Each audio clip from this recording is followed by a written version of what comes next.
When I walked in this place, I had to ask somebody, are we at a funeral? Did we get here by the wrong, is this a morgue?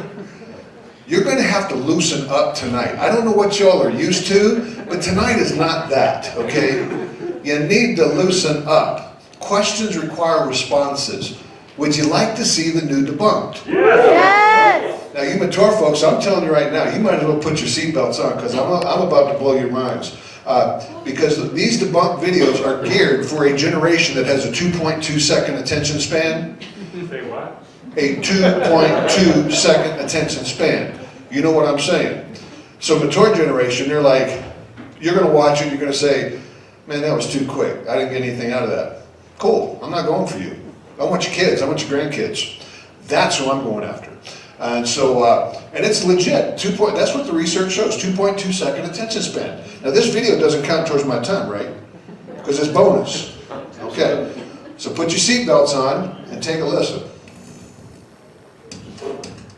A telling thing happened a while back when Jesus was standing in front of Pontius Pilate. It was right here in the Bible, John 18:36. Jesus says to him, "For this purpose I was born, and for this purpose I have come into the world, to bear witness to the truth.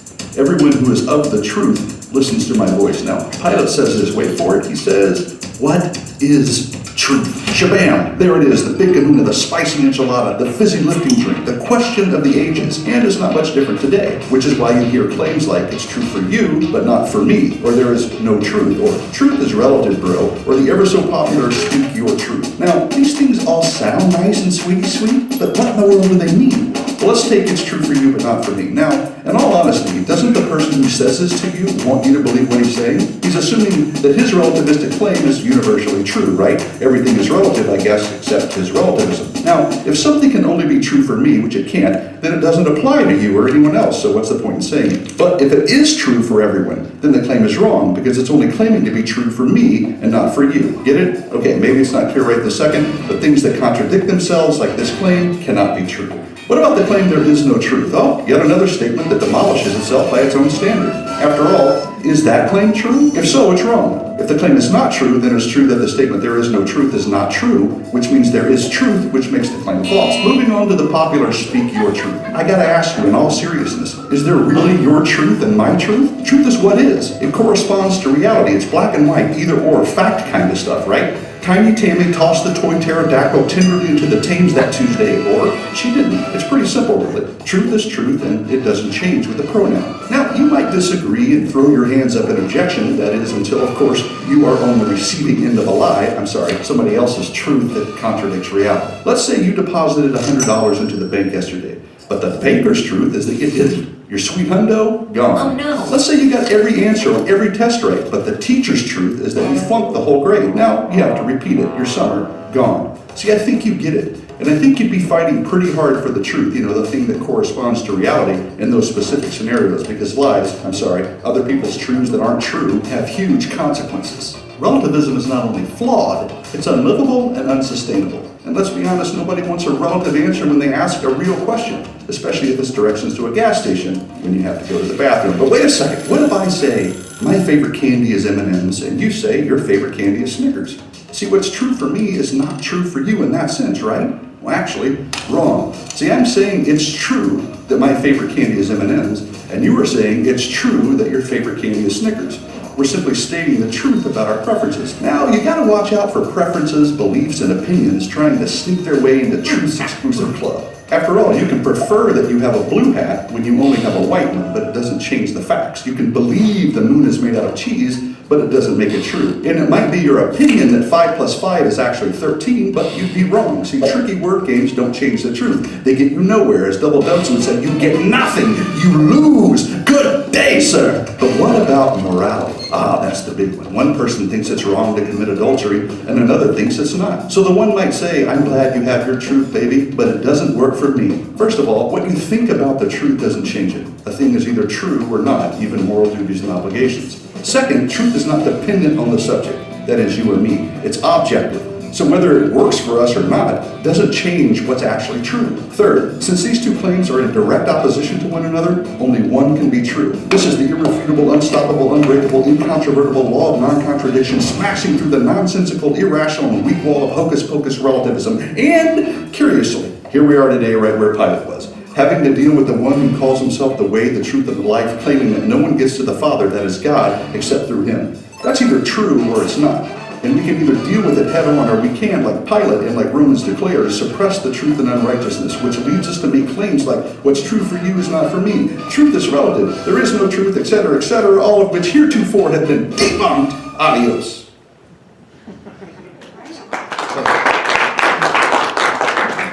Did I call it right? It's too fast. I didn't get anything. Okay.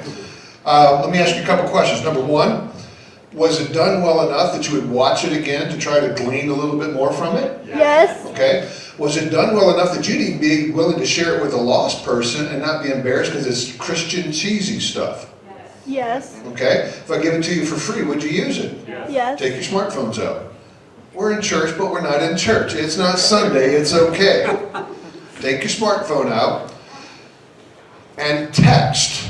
Send a text that says, stay bold. All together, no spaces. S-T-A-Y-B-O-L-D. Stay bold. And text that phrase to 51555. You will immediately get a response back asking for your first and last name. When you fill that in and send it, you're going to get a link to the debunked. Nobody else has it. All right? You guys, you're the first ones to get it. Now, in the future, in February, when we release the debunk that says Christians shouldn't judge, have you ever heard that one?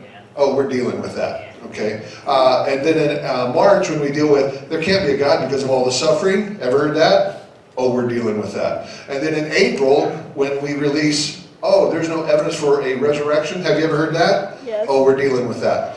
You're going to get them first. Before they're ever released to the public, you'll get a link to go download them because I want you to have them. They're tools. I want you to have tools to use. Now, that didn't count against my time. Yes, sir.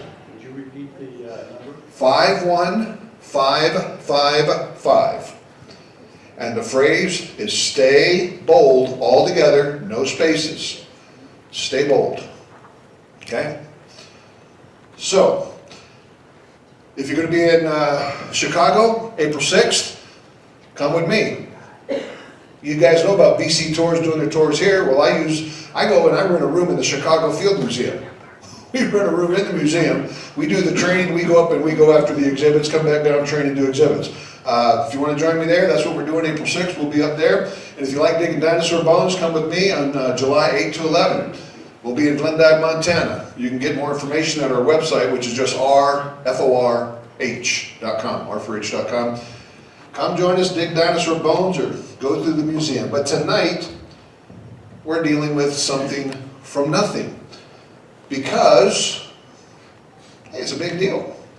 You know, there's only two ways that we got everything that we see. In the beginning, you fill in the blank. Because there's only two ways. One is, in the beginning, I would assume that most of you here tonight would say, God. Okay? I mean, Hebrews 11:3 tells us that by faith, we have, oh, Carl, all you guys have are faith. Oh, hang on. You're going to see that we're not the only ones with faith. Okay? Yes, we have faith. Absolutely we have faith. But it's not a blind faith. And it's not, we have placed our faith in something that is so much greater than what the lost have. By faith, you understand that the universe was created by the Word of God, so that what is seen was not made out of things that are visible. So this is what we're going to do. In the beginning, God, that's one option. What's the other option? In the beginning, nothing. Those ultimately are your two options on how to explain how we see everything that we see in the world today. Don't believe me? Let me take you to the smart guys. By the way, those of you that don't remember me, I know you guys like smart people. I am not that. You've had the PhDs, I'm the dummy, okay? You can bring all the smart guys in and they're going to use all the language and all that and it's going to be like, ooh, that's cool. I'm not that guy. I'm the son of a professional wrestler. I grew up around guys with one name, Crusher, Bruiser, Mauler, Assassin, okay? So trust me, you're not getting the deep theological, and when we get to question and answer time, don't impress me with your vocabulary because I won't be impressed. I won't understand it, all right? This is real. Rubber meets the road. Praise God for the smart guys. I'm not that. But let's go to the smart guy and let's see what he actually says about how we got everything. There is one answer that appears to avoid this problem. The idea is that the universe could be spontaneously created out of nothing. Okay, there you go. So in the beginning God, or in the beginning nothing. Let's take another smart guy, all right? Let's see what he has to say. You know, maybe that's just a strange occurrence. And it may be that our universe happens to be that happy trance of nothing transforming itself into what seems to be something that seems to persist. Okay. So we have our two options tonight. You're only maybe here. What's that? You're only maybe here. I'm only maybe here. And this may be only a 5-minute talk. I don't know. Trust me, it won't be a 5-minute talk. I can't even tell you my name in 5 minutes. How's Randy going to do that? I don't get it. So, in the beginning God, in the beginning nothing. What's the evidence support? Well, here's where we're going to get weird, okay? Because I'm a firm believer that if our faith is real, what we see in the world should be consistent with what we read in the Word of God. So I don't need to use creationist or Christian materials, necessarily. I need to know how to think. I need to know how to critically evaluate what we're being force-fed many times, and so that's what we're going to do tonight. But the first thing we need to do is, well, let's define nothing. Because maybe I just don't understand what nothing is. In the beginning God, or in the beginning nothing. So I got to bring in another smart guy, right? Dr. Michio Kaku. Let's take a listen, and he can define what nothing is for us. Make sure I'm on the right track here. Floyd doesn't believe he can get his taxes done for nothing. So we brought in Dr. Michio Kaku to explain exactly what we mean by nothing. Nothing is the absence of something. Zero is absolutely nothing. So it costs nothing. Well, it costs you zero, which is nothing. Nothing. Right. Okay, so are we in agreement now? Do we understand what nothing is? By the way, it doesn't take a genius to do your taxes. I'm going to show my bias right from the very beginning, okay? Just going to do it. It doesn't take a genius to figure out that you can't get something from nothing. I'm just going to tell you that right at the very beginning. But anyway, let's run with it. Let's just see if it fleshes itself out. So according to Dr. Michio Kaku, what is nothing? The absence of? Okay, it's not going to work. Absence of? Something. So keep that in mind as we go through, because now we're going to the kings. We're going to the big dogs. Richard Dawkins, come on now. He may be getting older, but he's still probably top dog when it comes to atheists, going after Christians and Christianity. You know, written more books than I've read. You know, God delusion. I put it to you like this. Why would I deal with these guys? Because Richard Dawkins is like Gru. You know what I'm saying? Richard Dawkins is like Gru. So if Richard Dawkins is using an argument, the minions are using an argument, okay? So go for Gru and deal with him. Seriously, Lawrence Krauss, he's just one of the minions. He's a Gru wannabe, and one of these days he may grow up to be Gru, but I don't think so. But he wrote a book, all right? He wrote a book called A Universe from Nothing.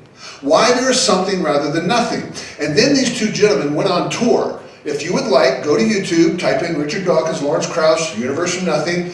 You can download the whole hour-and-a-half, 2-hour lecture and watch it for yourself. I would encourage you to do it because we're just going to go through a portion of it tonight. But now, it's them. We're going to let them talk and critically evaluate what they teach, okay? So a universe from nothing. Why there's something rather than nothing. Let's take a listen and see how the big dogs explain how you can get something from nothing.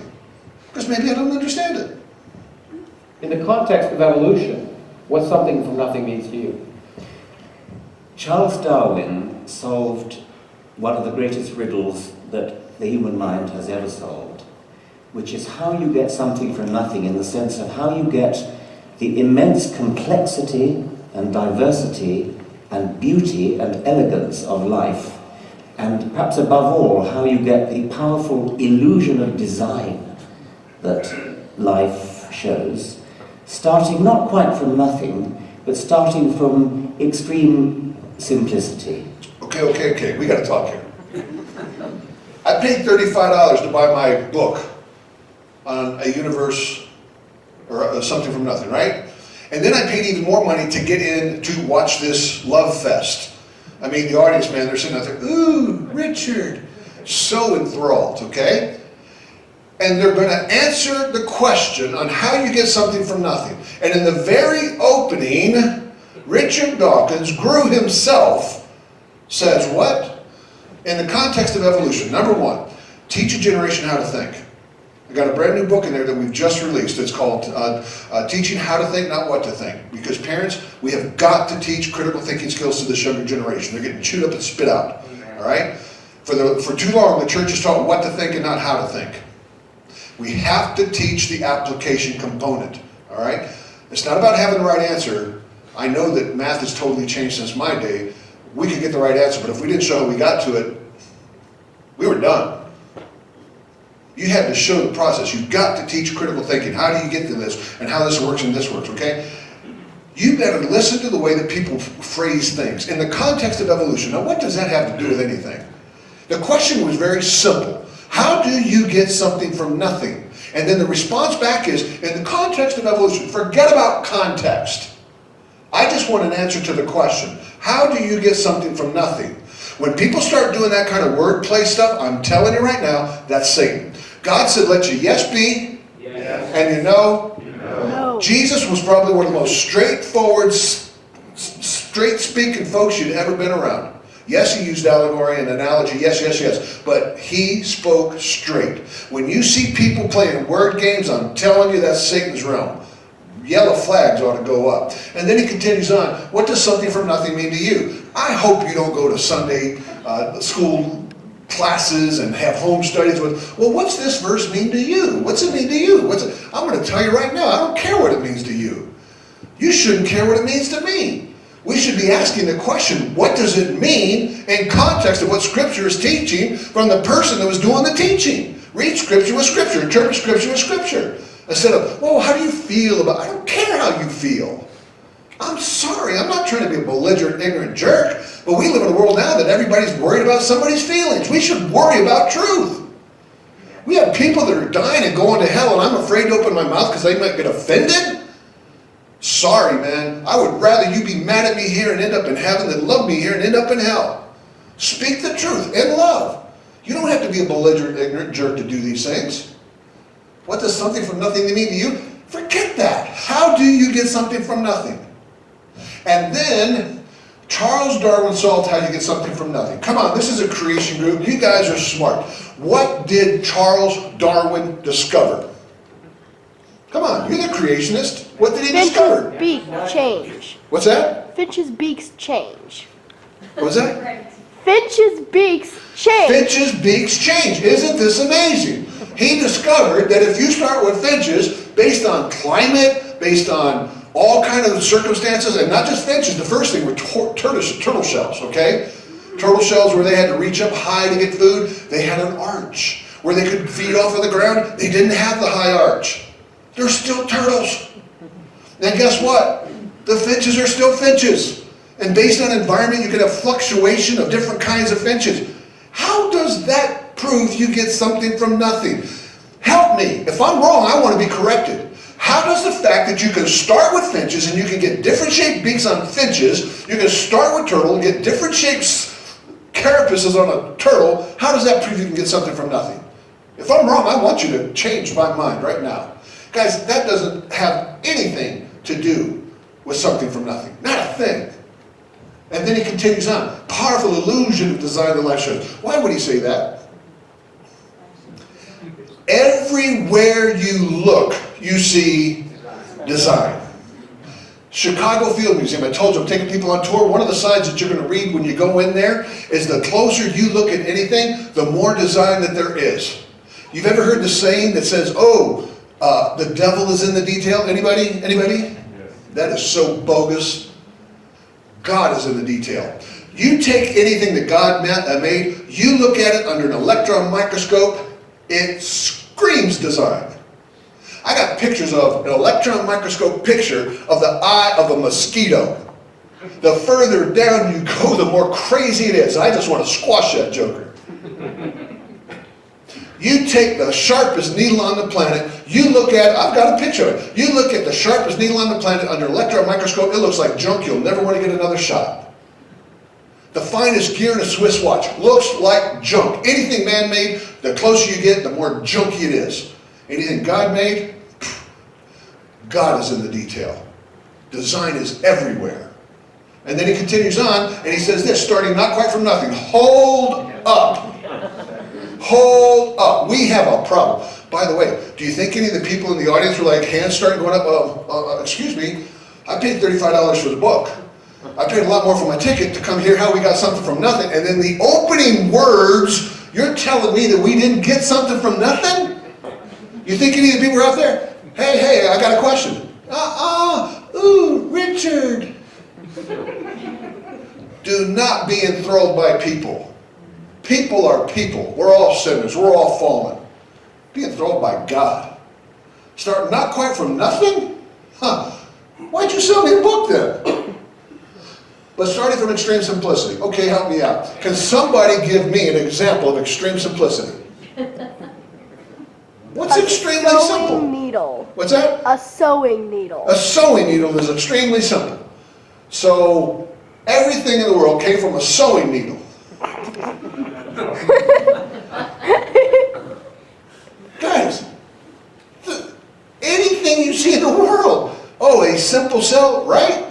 They used to call them simple cell? Nothing simple about a cell. Anything that God made is complex. You have to listen carefully to these guys, man.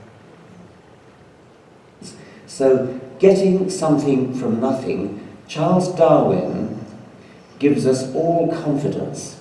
Charles Darwin showed that what must have seemed the most difficult problem of getting something from nothing was soluble. He solved it, and his successors have been simply fleshing out his explanation ever since. But after Darwin, it's no longer possible for anybody, any reasonable person, to say, oh, I simply can't believe you could get something so complicated as that. One tool you better learn, young person, there's mic drop moments in the evolutionary world, right? You're dealing with one of these guys, here's a mic drop moment. Charles Darwin, oop, drop the mic, walk away, brother. He just dropped the Charles Darwin bomb. You can't argue with Charles Darwin. The laws of chemistry, boom, walk away, baby. Laws of quantum mechanics, ooh. You see, these guys will drop all this stuff because they know that it's going to scare off 90% of the people. Can I explain quantum mechanics to you? I can't even spell it. Charles Darwin, though? Oh, come on. I understand what he taught. That's simple stuff. So be careful. Look for those mic drop moments to try and intimidate you. Don't be intimidated. Don't be intimidated. So here we go. He says, Darwin showed it was possible to get something from nothing. I got a simple question. How? He showed if you started with something, you got something. That's not something from nothing. That's what he showed. That's it. And then he continues on. He says, you're not reasonable if you don't believe in something, getting something from nothing. I have a very honest question. Why is it not reasonable to question you on what that something was that turned into everything, because you just got done telling me that it was not quite something, it was extreme simplicity. So what is that extreme simplicity? Why is it wrong to ask that question? Younger generation, do not be afraid to ask good questions. You're telling me we got something from nothing, then you just told me that it wasn't something from nothing, that it was extreme simplicity, so therefore, why is it not reasonable to question you? And it continues on, right? He continues on, he says this. But I think you're not being fair to Darwin. I think in a sense it's something from nothing. I mean, completely nothing. In the sense that every time a news, take humans, we weren't around. Perhaps more than maybe 5 to 10 million years ago. And so, in a sense, every time a new species is created, it's something from nothing. There you go. There you go. Richard, you're wrong. It's something from nothing. There weren't any humans here 5 to 10 million years ago, and now we got humans. So now that's something from nothing. All right, smart folks. We got some young folks. Let me challenge the young folks tonight, because that's who I want. You old folks, you've had your shot. Young folks, you're sitting in a classroom. Your teacher just throws this at you. How are you going to respond? One of the young folks, seriously. And this should be a place where there's no fear of mocking and no fear of ridicule. Because you see, this needs to become a place where we can throw these things out there. You're going to hear this stuff. If you take biology class, you're going to hear this stuff. If you watch these programs, you're going to hear this stuff. How are you going to Excuse me. How would you respond to this claim? All right? You're not being fair to Darwin. It is something from nothing. There were no humans 5 to 10 million years ago, and now there's humans. It was completely nothing. Please, young person, how would you respond? And I say this gently. I'm not going to mock you. I'm not going to ridicule you. I'm not. How are you going to respond? Every time you get a new species, that's something from nothing. How are you going to respond? Because just because you're getting a new species. Hold up. Let me let you say it in here. Just because you're not getting a new species doesn't mean that there wasn't anything around before that. But there were no humans 5 to 10 million years ago. Now we got humans, so therefore that's something from nothing. But you can't get something from nothing if there was something before the humans. But there weren't any humans. Now there's humans. That's something from nothing.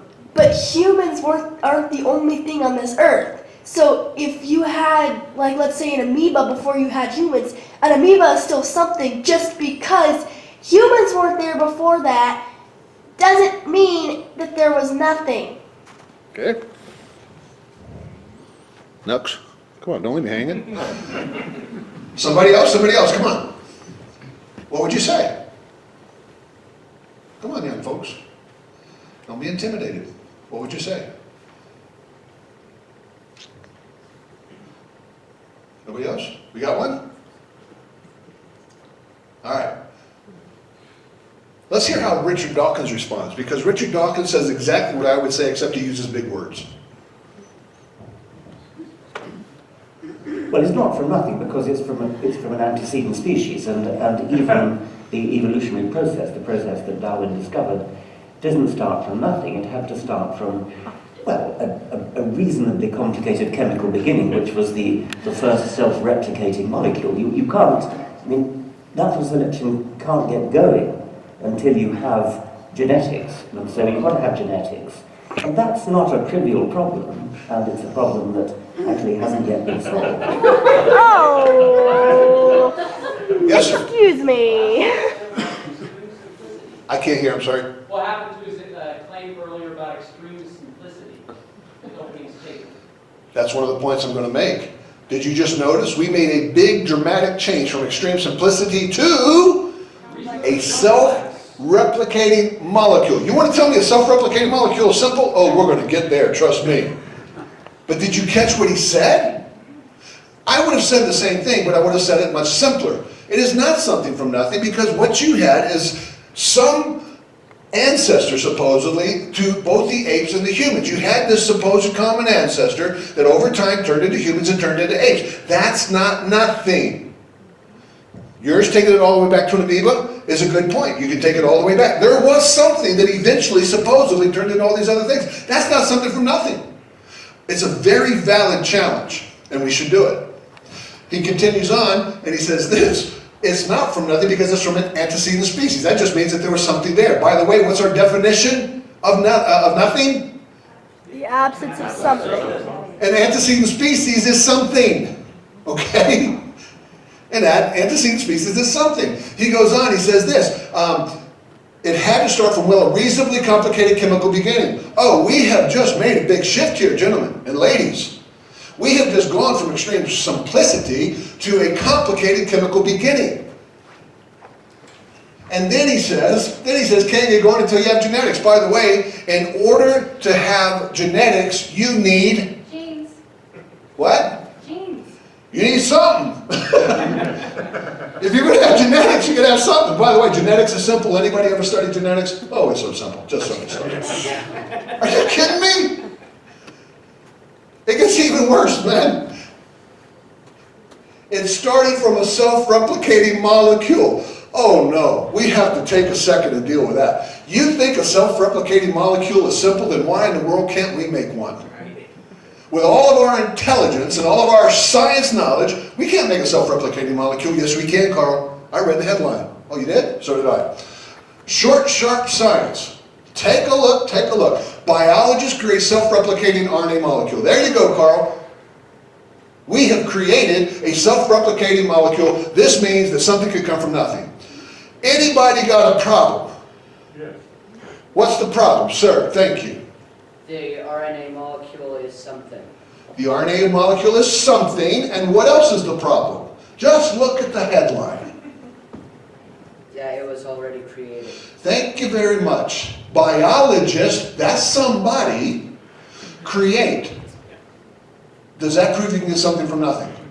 No. As a minimum, that supports intelligent design. That there was some intelligence that created something, as a minimum, as a minimum. And then you read the rest of the article. It doesn't have a very sexy name, but TC19Z synthesized in a lab in Cambridge could be. Are you catching this? Gentlemen, ladies, you better read critically. Could be, may be, possibly. Be careful.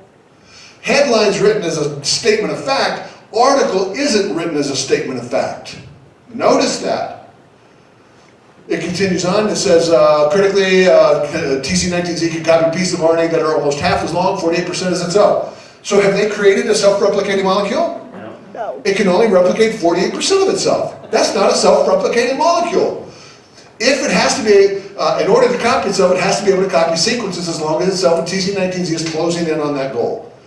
Guys, when I read that article, I wanted to write a rebuttal so badly, but then I read the rebuttals, and an atheist responded.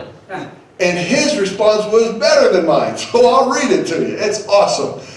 Is this article accurately titled Biologists Create Self-Replicating RNA Molecule, when in the penultimate paragraph, I had to look that up. Second to last. I'm told that it can only replicate half its length? Isn't that a bit like saying mechanic builds self-assembling car in Australia and then finding only half of it is being built when I get there? I could have saved my ticket money for when it could fully build. I was really annoyed. Why did I have to almost finish the article before I knew the title was wrong? How can I trust your titles ever again, new scientist? And the answer is you can't. You can't. Because the titles are written by people that are trying to get you and I to buy the publication. And I tell younger generation all the time, don't just read headlines. Read articles, read sources that they cite.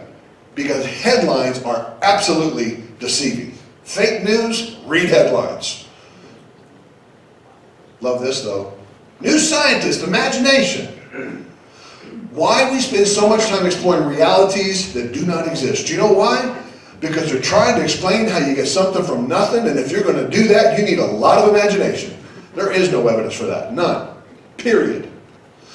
But starting from extreme simplicity, I'm going to say it again. If a self-replicating molecule is so simple, then why can't we make one? We can't. It's not extreme simplicity.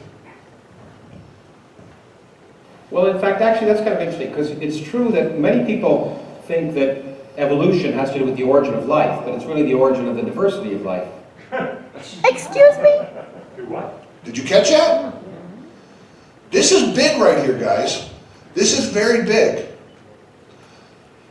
We just got done being told evolution doesn't deal with the origin of life. Why not? Why doesn't it deal with the origin of life? You guys have seen this video, but it's worth showing you this snippet again. If you've not watched it, you need to show it to this younger generation. Expelled is probably one of the best things that we can show this younger generation, because they need to see for themselves. I mean, Mr. Ben Stein did us a favor. He went to the leaders and asked them point-blank questions. And you want to see why evolution doesn't try to explain how life began? Because when they do, they don't look so good. Remember this clip? How did we get from an inorganic world to the world of the cell? Well, one popular theory is that it might have started off on the backs of crystals. Okay, so how did life come from non-life?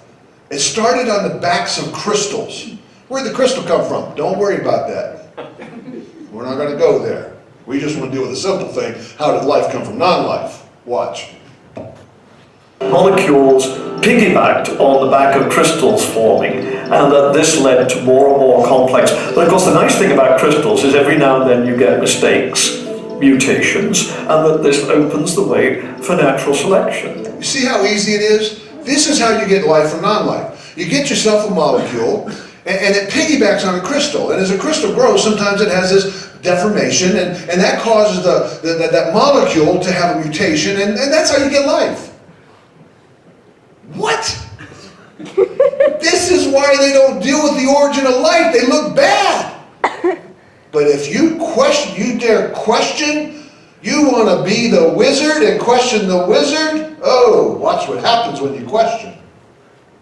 But at one point there was not a living thing. Yeah. Then there was a living thing. How did that happen? Well, this is I just told you. You see, we'll chuckle at that here tonight, but I'm going to tell you this right now. You're going to send your child to a college? Guess what they're going to run into? The professor that stands up in front of them says something, and then they say something and they challenge what he says, and he comes back with this response.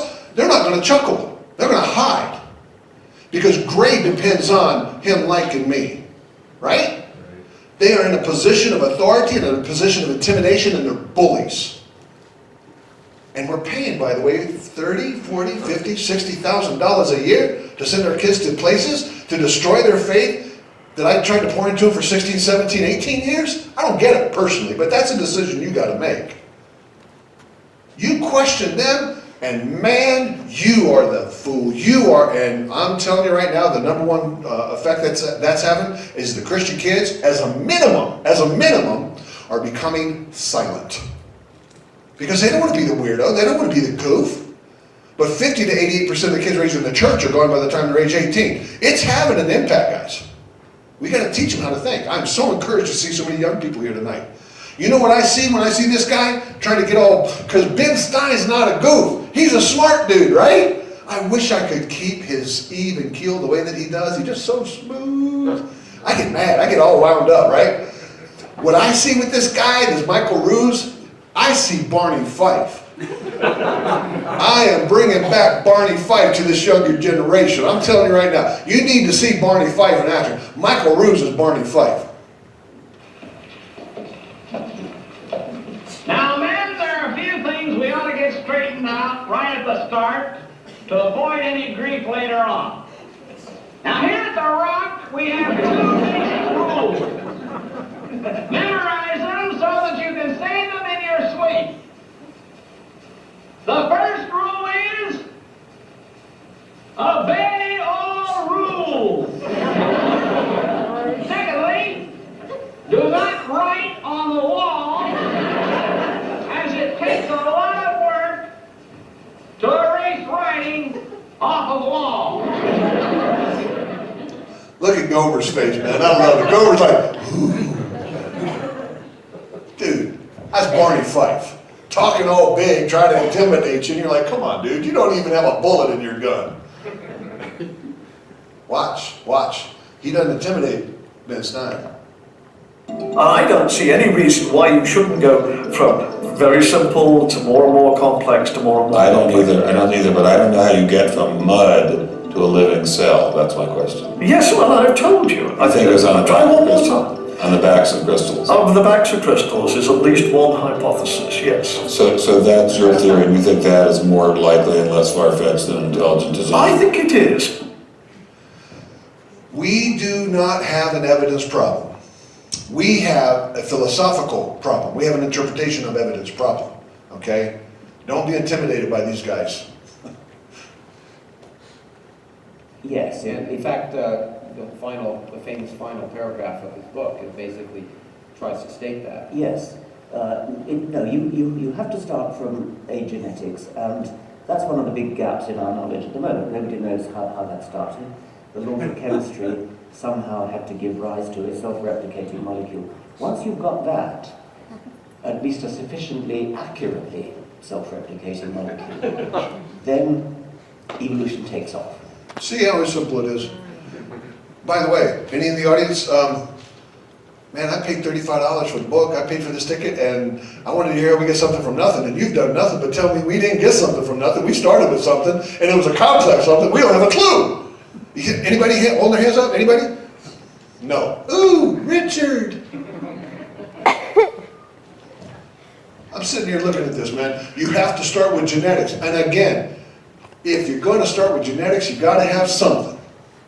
And he continues, the laws of chemistry. Remember, here's that mic drop moment. Boom, let me drop it. The laws of chemistry. They gave rise to a self-replicating molecule. Hold up one second. The laws of chemistry gave rise to a self-replicating molecule. Look, I'm not the smart guy. Correct me if I'm wrong. But let me show you something. These are just a few of the laws, the law books in California. I have a very simple question for you. How many jails, penitentiaries, did the laws in California create? You got books. You got buildings filled with books of laws. You got all these laws. How many jails did those laws create? It's not a complex question. And the answer is, Mr. James? 0. None. Not a 1. Laws don't create. Don't trust me. Let me take you to the smart guys. Right? Laws are descriptions, often mathematical descriptions of natural phenomena. For example, Newton's law of gravity, Mendel's law of independent assortment. These laws simply describe the observation, not how or why they work. Laws don't create jack. They explain, but you got to have somebody else to do the creating.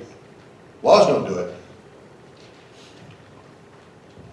And what we've learned is remarkably this question, which is, in the sense of cosmology, in my mind, the last bastion of those people who feel there must be a creator, is the fact that it is plausible, based on everything we now know, that a universe could come from nothing. Now, that doesn't mean it did come from nothing any more than Darwin's argument implied that life absolutely originated by chemistry. We don't know that yet. Similarly, we can't prove that the universe arose from nothing, but the discoveries in physics and cosmology have led us to realize it's increasingly plausible, and I find that remarkable, and we're celebrating. What? So 2/3 of the audience have now got up and walked out, right? Because they're ticked off about buying the $35 book and paying the big money for the ticket. No. Ooh, Richard. Sign my book. Guys, you heard what he said, right? I mean, I'm not making this up. It is plausible that a universe could come from nothing.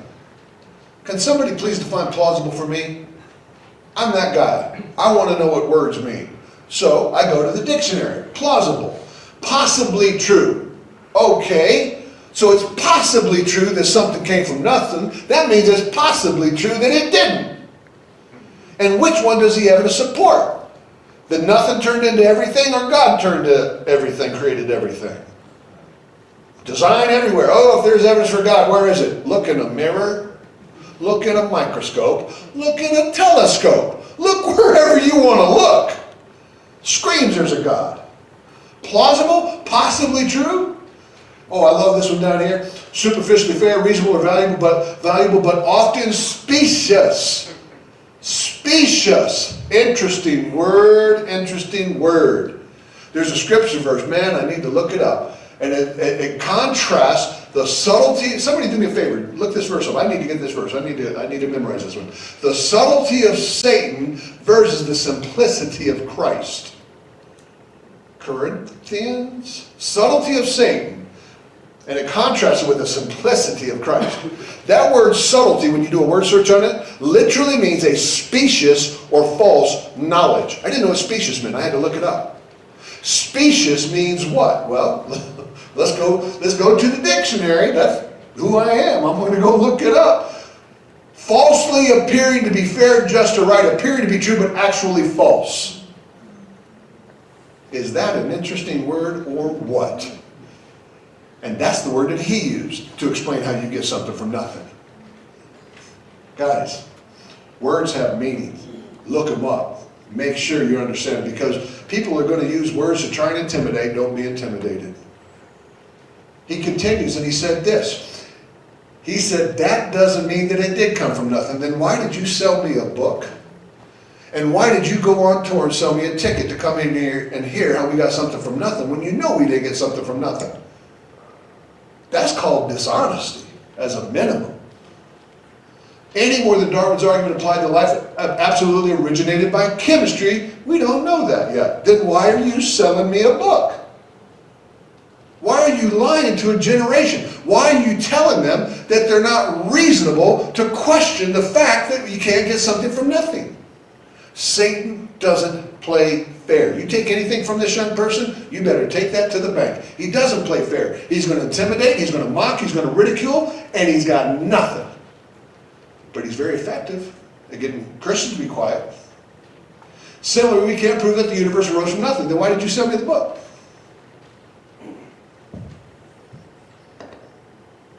There's got to be evidence. It can't be that simple. There has to be evidence that something came from nothing. Let me take you back to the smart guys that we started with, okay? Right? The smart guys. Remember what he said? The universe could be spontaneously created out of nothing. Is there evidence to support that? Please take a listen to this. This is interesting. Of course, if you ask, is there evidence that the universe began by this spontaneous nucleation out of nothing, I don't think we can produce any evidence for that. And it's not reasonable to question how you get something from nothing? Remember the other smart guy? Take a listen to what he has to say. We have to wait for a non-theistic explanation. Why? Very often you have to wait a long time. But that's what science is. Science is looking for non-theistic explanations. No, it's not. You want to understand why we have such a problem communicating to the world that we live in today? When you go, take your smartphone out again. It's okay, it's still not Sunday. Go to your app store again. Type in 1828, 1828 dictionary. 1828 dictionary. There's 3 of them. One's $1.99, one's $3.99, and one is free. Download the free version. It's not as pretty, but it works. Type in the word science in an 1828 dictionary. Read the definition there. Go to a modern day dictionary, read the definition of science, and you're going to notice something has changed. The definition has changed. The reason why Christians and creationists, according to scientists, can't do science today is they've redefined the term.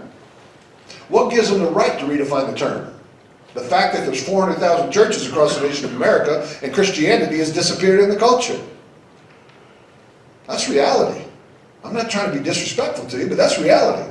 400,000 churches and Christianity is invisible in this culture. We removed ourselves from the culture, and when there's a vacuum, you better believe it's filled. It is filled.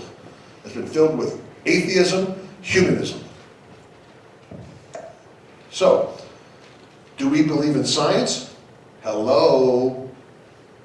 We created it. Well, we didn't create it.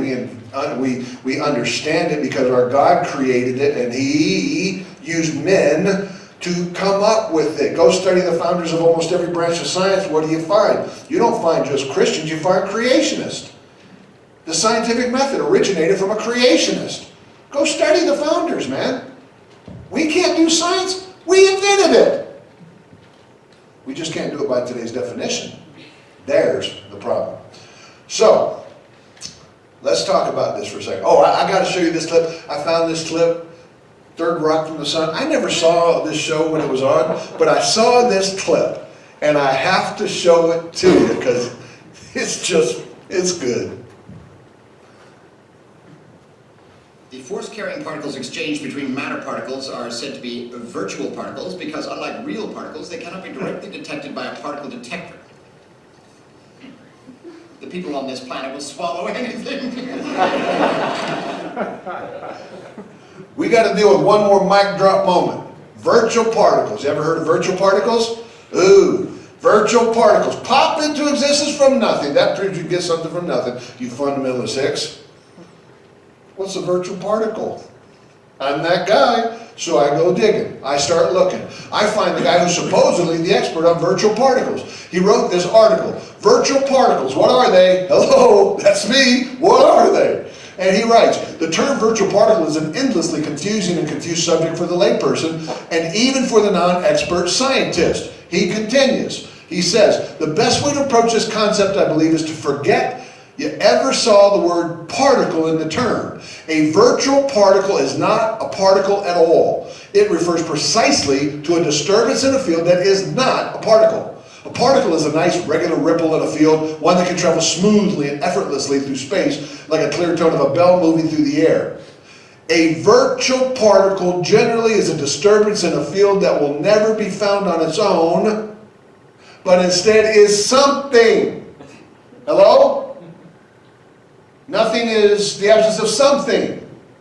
Something that is caused by the presence of other particles, often other fields. So he drew a picture so that even I could understand what a virtual particle is. This is a virtual particle. You got an electron. You got another electron. When they get within a certain proximity of each other, there's ripples that come out. The ripples are the virtual particle. Are the virtual particles popping into existence from nothing? No, they're not. There's something there that causes the ripple. So when you hear these guys, oh, virtual particles pop into and out of existence from nothing, that proves you can get, given enough time, those virtual particles are going to keep popping to get everything we see. Not true. So now I set that up to you. Because this last clip that I'm going to show you, it's about 9 minutes long, but it is worth it. Because I want to say to you, you don't have to be a jerk. Like, I've kind of turned it up a little bit tonight. Kind of turned up the sarcasm meter just a hair. They want to make fun of us. Do you believe in God? How ridiculous. You fundamentalists. Huh, we got something from nothing. Okay. If that's the best you got, and these are the leaders, I feel pretty good. Okay? But now, let me show you. You ever hear of Stephen Colbert? I've never seen his show. Especially his new show. I've just heard comments that he's made. I don't know. It looks like he's gotten to be a grumpy old dude for whatever reason, right?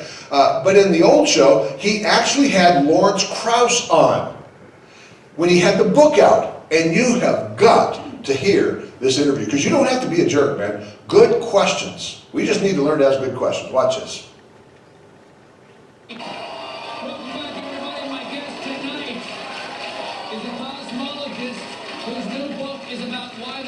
Instead of nothing. I'm guessing because... Can you turn audio up? Deadline. Please welcome Lawrence Krauss. Hey,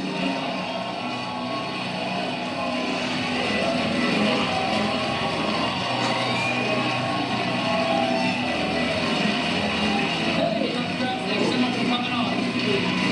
All right, sir. Let's get the CV out here, because it is not unimpressive. Okay, you are a cosmologist. That's not a cosmetologist. Not a cosmetologist, okay, because I was going to ask you for mani-pedi. Okay, a theoretical physicist, you're the director of Origins Project at Arizona State University. The new book is called A Universe from Nothing, Why There Is Something Rather Than Nothing. A book about the ultimate question. Okay, doctor. Sweep away thousands of years of mystery and awe at creation that let the greatest minds in civilizations all over the world to lead to one point, a single divine loving creator. Destroy it.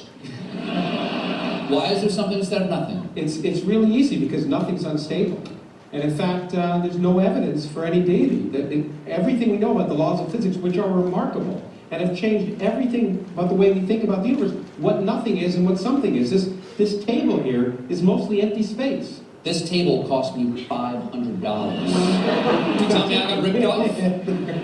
Well, no, wait, let's go back a second, okay? Nothing is unstable. What do you mean that nothing is unstable? Nothingness is nothingness. Well, the physics has changed what we mean by nothing. In fact, nothing is an empty space, is a boiling, bubbling brew of virtual particles popping in and out of existence. Oh, wait, so no, fast. that's not nothing, that's something. Why are those virtual particles there? Because of the laws of quantum mechanics. And they tell us that even though you can try and count and see what's in there in empty space, you'll see nothing. But in fact, one of the biggest mysteries, the reason I wrote the book, one of the greatest discoveries the last 50 years is that, in fact, empty space weighs something. Empty space weighs something. In fact, it's the dominant stuff in the universe. So I am never going to lose those last 5 pounds. Never, and in fact, it's worse because, in fact, unlike normal stuff, you may have learned in high school that gravity sucks, but in fact, it doesn't. With empty space, it's repulsive. And that empty space is forcing the universe to expand ever faster. Faster and faster. So the nothingness is forcing us apart. It's forcing us apart. Well, we're not going to be forced apart, but the galaxies are. Okay, you say you haven't been rubbing any of that baby shampoo in your head, have you? With the THC in it? No? You're clean? You're clean? Give me a hair sample, we'll check it later. All right. So, okay, you say there are 3 different types of nothing.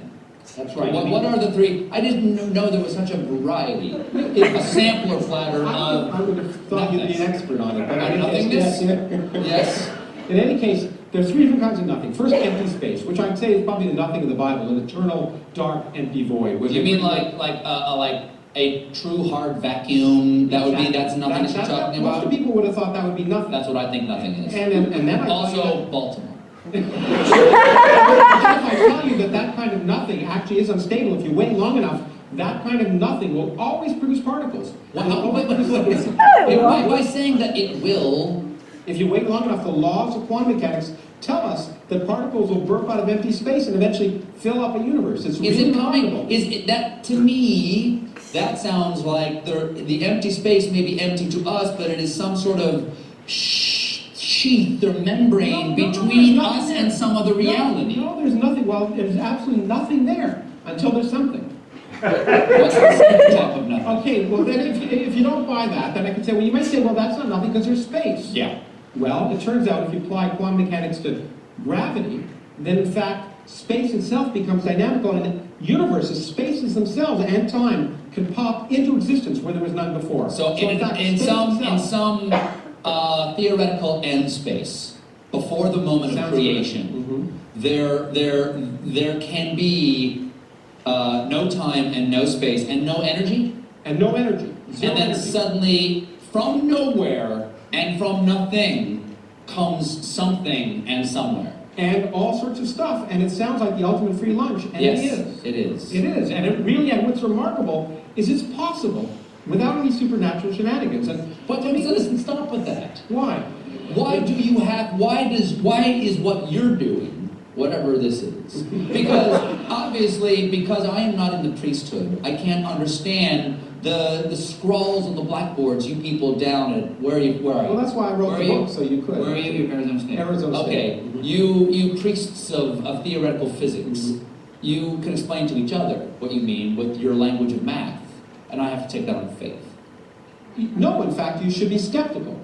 I am. And in fact, you should. And that's why you should. That's why the arguments in the book. But I will never read it. So why other people should? You should buy it. Buying is important. Buying is good. Okay. But why does what you're saying have to be an attack on my God? It doesn't have to be an attack. But that's all you've done. You've attacked my God for the last 6 minutes. No, you have. All I've said is you don't need him. That's an attack. Of course we are here to love God, serve God. As we understand it, we've changed our minds about the universe. We've learned that the universe is more remarkable than anything we ever thought before. And in fact, changing your mind and in fact being wrong is wonderful. You should try it sometime. It's really amazing. It means that the fact that the universe is more remarkable than the fairy tales that were talked about by Bronze Age literate peasants before we knew the Earth orbited the sun. You're not attacking at all, but go ahead. But listen, so you believe there's no God? I don't even use the word believe. The point is there is no God. There's no need for God. Is there God? Is there God? What would you say? There's no evidence for God. Okay, There's no evidence for God. So let me ask something. If there is no God, okay, if there is no thing called God, if he is nothing, can't something come from him?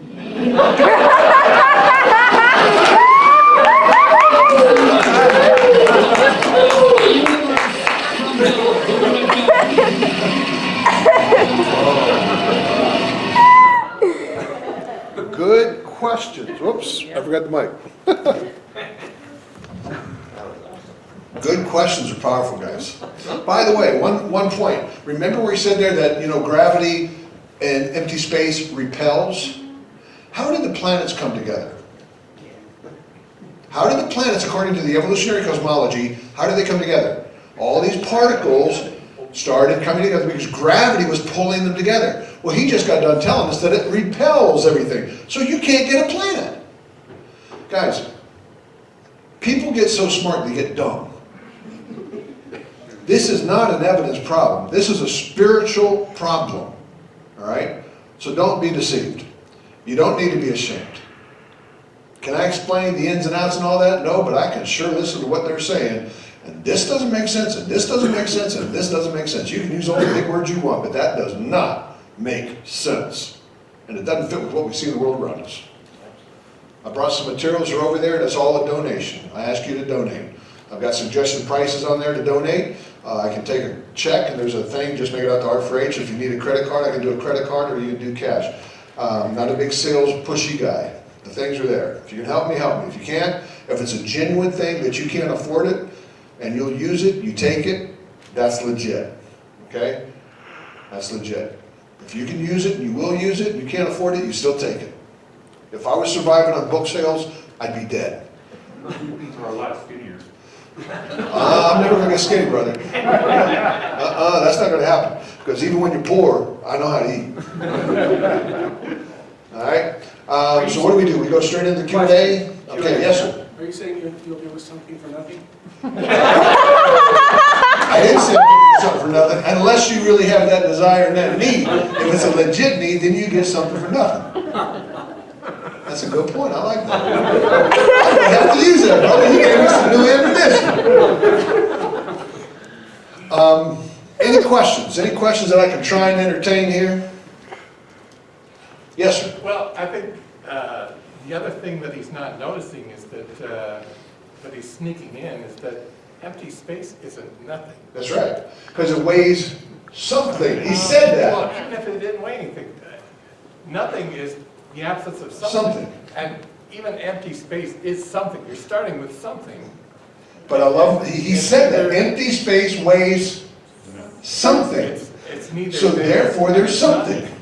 There's no space, there's no non-space, there's no light, there's no darkness, there's nothing is nothing. Yeah. I mean, he's starting with empty space. He's starting with something. Exactly right. That's the whole point to me, man. They're starting with something. No matter how simple it is, because it's not simple ultimately when you get down to the bottom line. Well, thank you very much. Oh, questions, yes. This isn't specifically related to your topic tonight, but you made a comment about sources and checking the sources of articles that you read. Yeah. I tutor at a seminary level, and I still get people citing Christianity Wikipedia. Could you please speak to the importance of that? Yeah, I think it's very important that the quality of the source that you're getting. I use, when I take people through the Chicago Field Museum, the first thing I do is there's three things that we have to do before we go through these exhibits. Number one, you have to dig deeper. Number two, you got to double check everything. You better know your sources, because just because you get it from one source, you better go with some other sources, and you better know the credibility of it. And number three, you need to critically think and look through the facade. Because what I'm finding over and over and over again is that when you go and look at these exhibits, the exhibits can be extremely scary. But then when you go find what the actual evidence is that is being used to support the actual reconstruction, they're not even close to the same thing. And I think the same thing is true many times when we're quoting these sources where we'll take a snippet. That's exactly why I don't give you one word. I let them talk. That is no cuts. That is them talking the whole time. So you can't say I'm cherry picking quotes. Right. You got to be very careful with that. And because look, I mean, I think we're all guilty of it at some point. But that's not what I want to be. I don't want to be picking on straw men or anything like that. Let them talk. So how did you do that? Though? Like if you're reading. Yeah. Because it's just so important. If you're reading and you see something that you like that has a footnote. Sure. Then what you do is you'll actually go find that. I'm going to go find the source. And if I can't find the source, I won't use it. And then what I'm going to do is I'm going to even find another source. I won't use anything on one source. I won't do it. Because, look, we're all biased. And when I look at evidence, my bias is going to come through in the way that I interpret the evidence. So I've got to find somebody else that I like using guys that disagree with me. All right? So now this is not me using some other creationist to support the fact that you can't get something from nothing. Michio Kaku's not a Christian. Lawrence Krauss isn't a Christian. Richard Dawkins isn't a Christian. And all three of them said you don't get something from nothing. Okay? So I think that's really important. And when you do find those sources, look, I like finding guys that agree with me, but I got to be real careful with that too, because, you know, that's not necessarily accurate. All right? It's like me quoting Creation Magazine. I love Creation Magazine. All right? But I don't do it. You won't hear me quote any Creation Magazine or TJ or any of those technical journals. Do I read them? Yeah. But do I quote them? No. I'm going to go to the sources that they cite, read what they say, and then cite that myself. Thank you. Sir. Thank you. Yes, sir. Two quick things. One is that your verses in King James Version, 2 Corinthians 11:3, if you want it. So 2 Corinthians 11:3. you Some of you won't find say. the simplicity in the newer translations, just so people know. It's in, What is it in? King James. King James, yeah. I fear lest by any means, Yep. as the serpent beguiled Eve Through his subtlety, subtleties, so your mind should be corrupted by from the simplicity of Christ. that is Yep. in Christ. There you Yep. go. What is it? 2 Corinthians? 11:3. I gotta memorize that one. And then one other thing, how long have you done, when did you start your own ministry? Are you still associated with AIG? I left Are you a founding AIG member? January 8th, 8 years ago. 8 years ago. So I'm 8 years and what, 3 days? 8 years and 3 days old as a ministry. Yeah, been a crazy ride, that's for sure. Yeah, no doubt. Yeah. Did I see a hand over here? No? Okay. I was on your website today. Yes, sir. I saw you got some other guys with you. Yeah, I got 3 other speakers that work with me. Juan Valdez is the busiest guy. He's busier than me, but he is international a lot. He's a Cuban American, pastors a church in Miami, and I'd say 80% of his ministry is to the Hispanic community. When I first started 8 years ago, I went to California and I spoke at a couple big churches out there. And I was like, man, we have got to reach the Hispanic community. Because when I went in and saw the Hispanic materials, I saw nothing of conservative theological materials in Spanish. It was all name it, claim it, just word faith stuff, man. I mean, it was bad. And Juan is a guy that I've known, I mean, I knew him back when I was with AIG speaking. He had me speak down there 3 times. And it was probably about 2-3 weeks after I'd spoken in California, and I was like, man, who do I know? Who do I know? I couldn't think of anybody. And I was in Miami again, and he had asked me, just because I speak at a Christian school down there that he was the chaplain for, and he asked me on this trip if we could do a joint conference. I'm like, sure, man, I'm down in town, let's do it. And he was the first speaker, and I'm sitting at the back of the room with my son.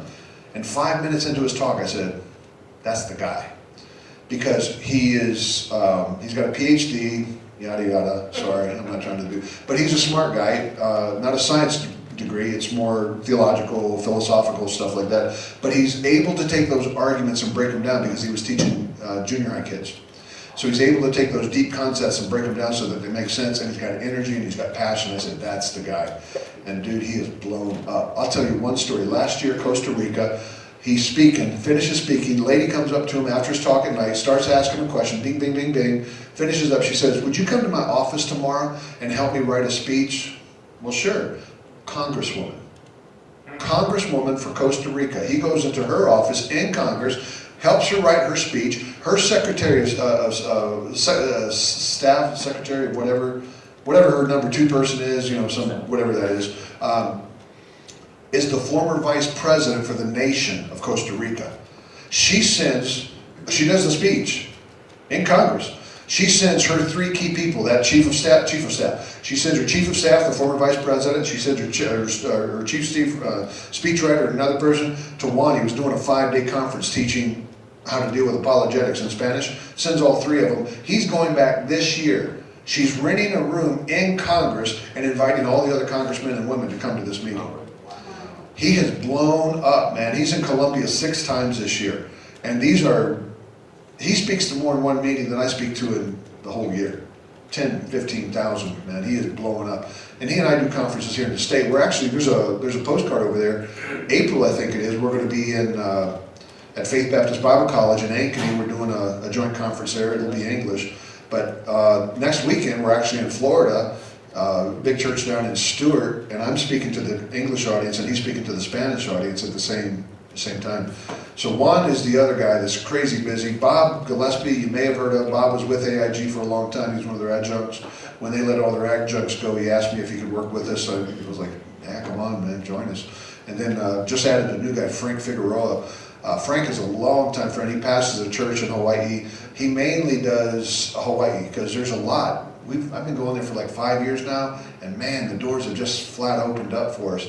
So Frank's over there doing a lot of youth stuff. It's really interesting. So yeah, we got 4 speakers now. What's Juan's last name? Valdez, V-A-L-D-E-S, just like the coffee guy. Yeah. Yep. He jokes about that. Of course. Yep. Can't avoid it. Oh, I'm sorry. Yes, sir. How do you get to the point where you can listen to this nonsense that these guys speak and then deconstruct it in such a way that you can take it apart and answer them with a succinct statement or a question? You know, how do you get to, what do you do to? I think I was trained, because as an air traffic controller, look, you can't get long-winded on something, man. You gotta like get right at it. So that background kind of trained me to do that. Working the way that I did growing up, look, when I started in ministry, I was the roadie. My job was to set up, tear down. I was the behind the scenes guy. So speaking, that you read in the bio, speaking, look, I never even dreamed of being a speaker because I don't have the credentials. Dad was a professional wrestler. Not big credentials to go speak on the topics that I speak on, right? But I was basically forced into speaking. But the whole time, and I literally was forced into speaking. That's a crazy story.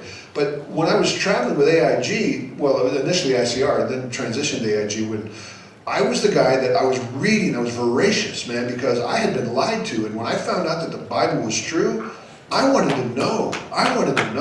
So I was voracious. I was reading everything. So then when I'm working the tables and people come up, hey, anything specific you're looking for, I could direct them to the different materials.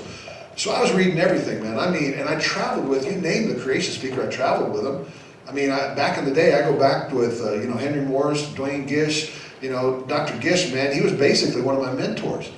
I traveled with him, and just the conversations over dinner tables with Russ Humphreys, drawing on napkins, drawing on balloons, trying to get me to understand expansion and all that. I'm like, dude, you got it. I don't. I just refer people to you. So I was just trained in it, man. It was just like this thing. I grew up in it. So, yeah, I don't know how you get to it.